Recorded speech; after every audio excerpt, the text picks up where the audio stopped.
안녕하세요. 시사발전소 한진입니다. 윤석열 처가의 대선판 비즈니스에 대한 이야기를 좀 해볼까 합니다. 윤석열 후보가 패밀리 비즈니스다라고 이야기를 어물쩍 넘겼지만 그것이 현실화되어 가고 있는 요소들이 드러난 바가 있었죠. 특히나 이 윤석열 장모 최은순 씨의 부동산만 보더라도 무려 350억 가까이 되는 가치가 있다라고 알려져 있습니다. 무려 작은 신도시급이다, 미니 신도시급이다 라는 이야기가 나올 정도로 상당한 규모를 보유하고 있다라고 알려져 있죠. 관련돼서 어떤 문제가 있는지 좀 소식을 짚어볼까 합니다. 지금 국민의힘 윤석열 대선 후보의 장모, 그러니까 최은순 씨의 부동산 관련한 논란에 대해서 이야기를 좀 해보죠. 자, 이번에 민주당 현안대응 TF가 윤석열 후보의 검찰총장 인사청문회 때 제출했던 자료, 거기에 플러스해서 그 장모인 최은순 씨의 부동산 압류 내역들을 쭉 다 확인을 했다라는 거죠. 그런데 그 결과가 참 충격적입니다. 자, 윤석열 후보가 도대체 왜 부동산 재벌들, 그들 입맛에 맞는 공약을 내세웠는가, 이를 잘 보여주는 소식이지 않을 수가 없는데, 자, 일단은 그 중에서 당장의 차명 부동산들만 따져보더라도요, 이 공시지가상 무려 228억 원의 가치를 가지고 있다. 근데 중요한 것은 차명 부동산 이외에도 확인되는 부동산들도 상당합니다. 그러나 본격적인 이야기를 하기에 앞서서요, 윤석열 후보 처가가 보유하고 있는 그 부동산 현황 중에서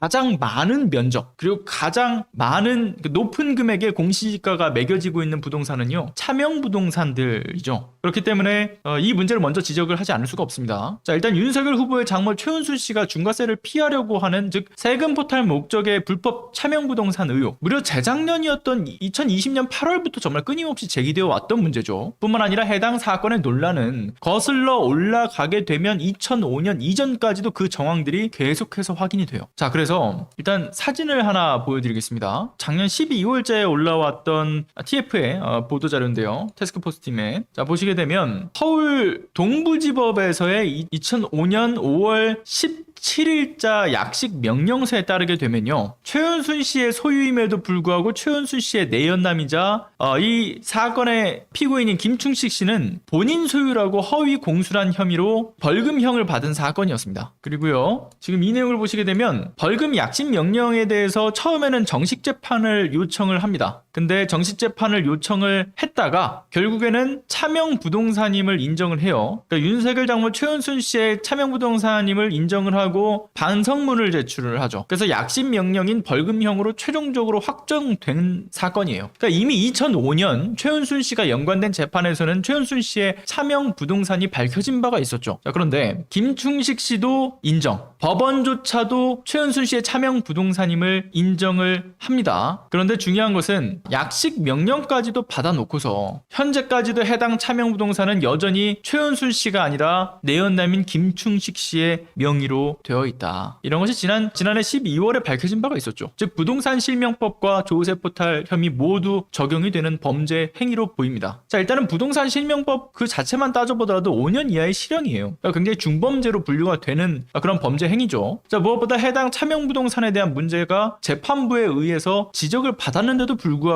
여전히 부동산 실명법을 위반하는 것으로 보여지는 현재 진행형 부동산 실명법 위반 의혹이 제기가 되었던 것이죠. 이뿐 아니라 최근에도 또 논란이 되었던 적이 있었던 그 양평군 병산리에 위치했던 토지 문제도 기억을 하시겠지만, 그때 병산리 1002와 1002-1, 1000-2, 1000-5, 1000-10 역시나 최은순과 김건희 모녀의 차명 부동산으로 지적을 받았죠. 참고로 차명 부동산으로 의심되는 부동산들은요, 그 수법이 모두 동일해요. 소유는 일단 최은순과 김건희 모녀가 아니죠. 다른 이의 소유로 되어 있습니다. 그러나 모두 가등기로 설정을 하죠. 가등기로 설정을 하면서 소유자 마음대로 토지를 처분할 수 없게끔 묶어두고서는 가등기가 끝난 이후에는 해당 부동산과 다른 부동산과 엮어서 공동담보로 근저당권을 설정을 해가지고 대출을 받습니다. 그러한 방식이 곳곳에서 이미 모두 공통된 패턴으로 드러나고 있죠. 자, 아무튼 이러한 부동산 실명법 위반 논란에 대해 여러 차례 저희도 소개를 해드리면서 말씀드렸던 것은 윤석열 후보자의 처가 일당이 윤석열이라고 하는 검찰 고위직의 백을 이용해서 지속적으로 불려왔다라고 의심되는 부동산. 자, 이런 부동산으로 그 소유의 부동산으로 확인되는 곳만 23곳이지만 차명 부동산까지 포함하게 되면 소유 중인 부동산은 정말 가늠조차 되지 않을 수준으로 늘어날 가능성이 높다라고 말씀을 드린 바가 있습니다. 근데 굉장히 무시무시한 것은요, 지금까지 밝혀진 차명 의혹의 부동산을 포함해서 전국의 윤석열 후보 처가의 그 부동산 보유 현황을 추정하건대 무려 19만 평의 부동산을 보유하고 있다는 사실이 밝혀진 거죠. 밝혀지지 않은 차명 부동산이 있다라고 한다면 더 늘어날 겁니다. 전국 각지의 부동산들의 규모를 모아보면 이게 미니 신도시급이라고 하는 거예요. 그래서 해당 내용, 이 민주당 선대위 이 현안대응 TF의 보도 자료를 통해서 조금 더 자세히 짚어보는 것으로 하죠. 보도 자료를 내용을 보시죠. 윤석열 후보자의 이 부동산 실명법 관련된 이야기 보시면 전국 17개 지역의 토지 49필지 주택상가 7개 건물 1개 총 57개로 면적이 19만 1,300평 공시지가 및 시가 표준액 기준으로는 344억 2천만 원 상당이라고 하는 겁니다. 그리고 차명으로 지금 의혹을 받고 있는 부동산은 토지 8개 필지와 송파구 호화주택 1개가 있죠. 그래서 면적이 총 다 합쳐보게 되면 16만 8,875평. 자, 그러니까 지금 소유하고 있는 부동산의 거의 대부분을 차지하고 있는 면적이죠. 그리고 공시지가 총액 228억 500만 원입니다. 즉 이 역시도 현재 공시지가 거의 345억 상당의 이 공시지가의 대다수를 또 포함하고 있는 금액이기도 하죠. 자, 특히 경기도 성남시 도촌동 일대 16만여 평 최은순 씨가 부동산 실명법을 위반해 취득한 것으로 기소되어 재판 중으로 있고요. 이 과징금 및 미납 취득세로 최은순 씨 소유의 다른 부동산에 압류한 상태라고 하죠. 근데 전체가 자연 녹지 지역인데 근데 자연 녹지 지역임에도 불구하고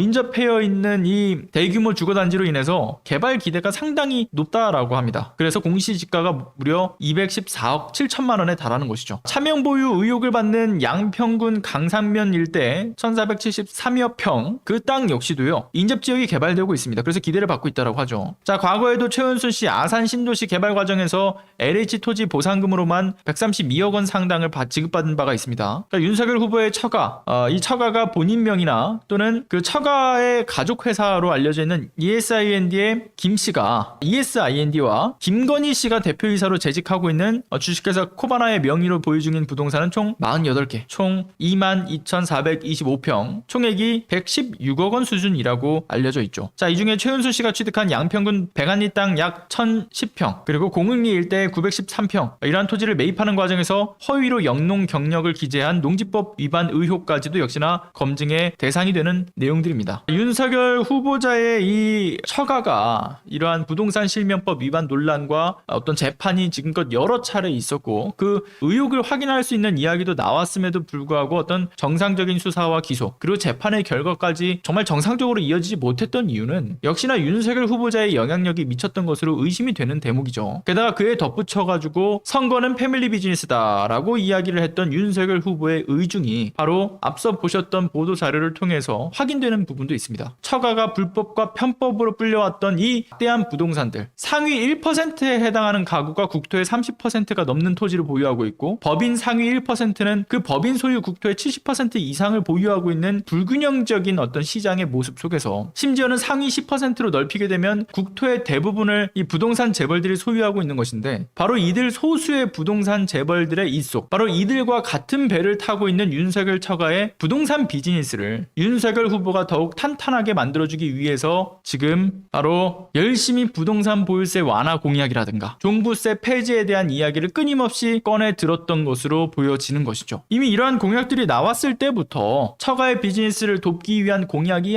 아니겠느냐 뭐 이러한 이야기는 계속 나왔었습니다. 그런데 그때 그런 이야기가 나왔을 때도 어느 정도의 규모와 비용의 어떤 부동산을 보유하고 있었는지 좀은 어쨌든 뭔가 어느 정도 정말 이런 공약에 해당되는 만큼 부동산을 보유하고 있고 그 정도의 어떤 비용이 있는 고가의 어떤 부동산들을 보유하고 있는지는 좀 전체적으로 가늠하기는 어려웠던 부분들이 있었는데 지금 밝혀지는 내용만 따지더라도 이게 다 확인을 해보니까 거의 뭐 거제 해양신도시라든가 판교의 그 벤처지구 정도급의 어떤 부동산들을 소유하고 있다라는 것이 밝혀지는 거죠. 근데 지금 확인되지 않는 어떤 차명 부동산들도 분명히 남아있을 겁니다. 그럼 그런 것까지 다 포함한다면 기하급수적으로 이러한 공시지가 총액이라든가 또는 면적은 더 늘어날 수도 있겠죠. 자, 그러니까 윤석열 장관 최은순 씨가 이 부동산 이런 이야기도 연결이 됩니다. 이전에 최은순 씨가 부동산과 같이 굉장히 돈이 될 만한 것에는 물불을 가리지 않고 뛰어든다. 뭐 이런 최은순 씨의 지인들의 이야기까지 종합을 해봤을 때 윤석열 후보의 대선판에서도 이들의 패밀리 비즈니스는 계속되고 있다는 점 이런 것을 짐작해 볼 수 있다라고 이렇게 말씀을 드리면서 맞춰보도록 하겠습니다. 시청해주신 모든 분들, 후원해주신 분들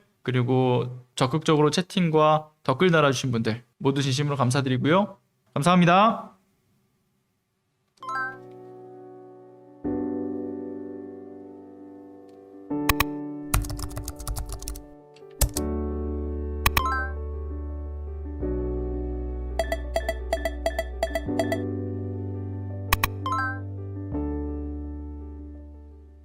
안녕하세요. 시사발전소 소장 한지입니다. 시사발전소는 진실을 찾는 민주언론으로서의 역할을 다하기 위해서 다양한 방법으로 활동을